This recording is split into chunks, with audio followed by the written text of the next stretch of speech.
contemporary coffee for this month is a natural process from Guatemala, which is a little bit more unusual.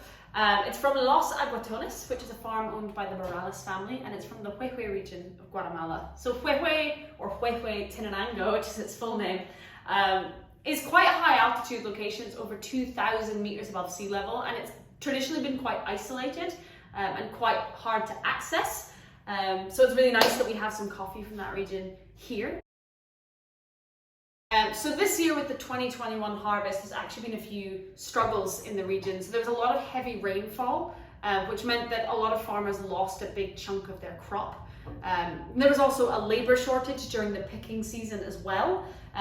So I feel really, really fortunate that we've managed to get such a great lot out of Huehue this year that we can serve for you after all the hardship that they've gone through. So a little bit of background about this specific farm. The Morales family bought it in 2009. It was actually an avocado farm to start with. And they started experimenting with coffee when they bought it to try and see like what would grow at those really high altitudes.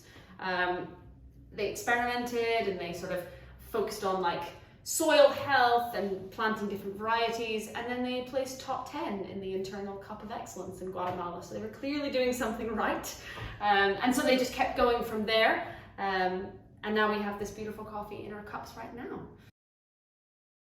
So like I said, this one's a natural processed coffee, which is a bit more unusual, so we're going to expect lots of lovely fruit and berry notes, and I'm going to brew it using a Chemex, which some people might think is a bit more of an unusual choice for natural coffees.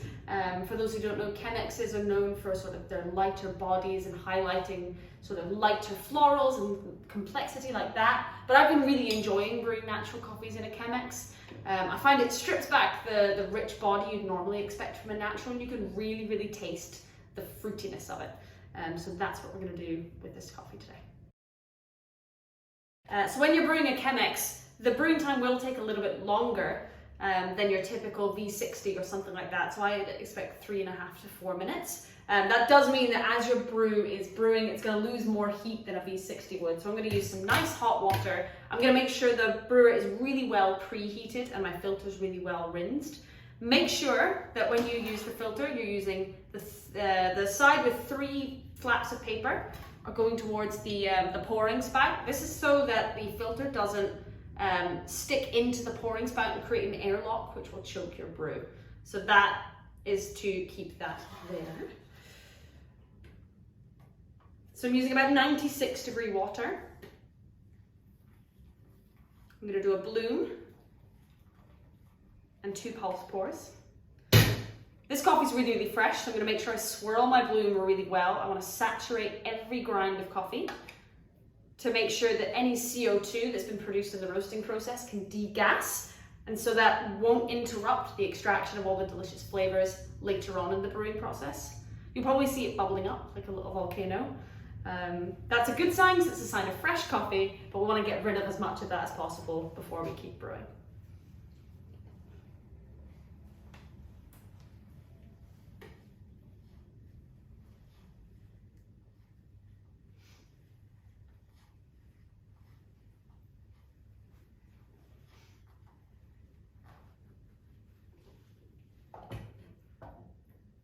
Change the angle slightly. These filters are a little bit bigger than some of the other Chemex ones you can get, so the spout sometimes gets in the way.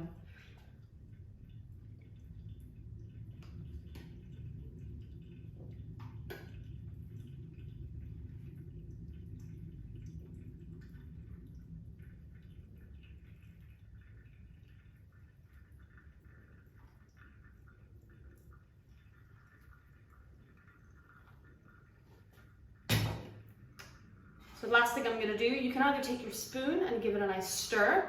I'm going to give this a gentle swirl. That's just to encourage any sort of high and dry grounds around the top to settle into the rest of the slurry, and make sure my final brew bed is nice and flat. No matter what you do, try and not stir so much that you create a little like vortex, because then you'll end up with a cone instead of a flat bottom, and it's going to make your extraction a little bit uneven.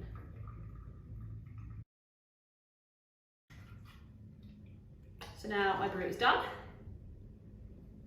I can already smell some of that like berry, cranberry fruitiness coming out of it.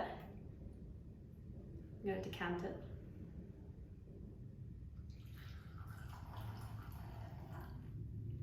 Not too much because it's pretty hot already.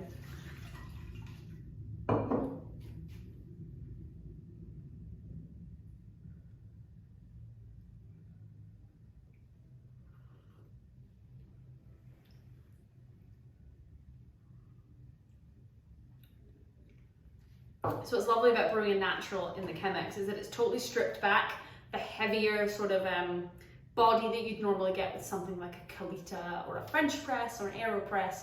And all I'm really getting is the sweetness from the processing, as well as heaps and heaps of fruit. So especially if naturals are sometimes a little bit much for you or for people that you know who aren't really into the funkiness of naturals, brewing them in a Chemex is a really nice way to ease yourself into them, because it almost makes them taste like a really complex washed coffee.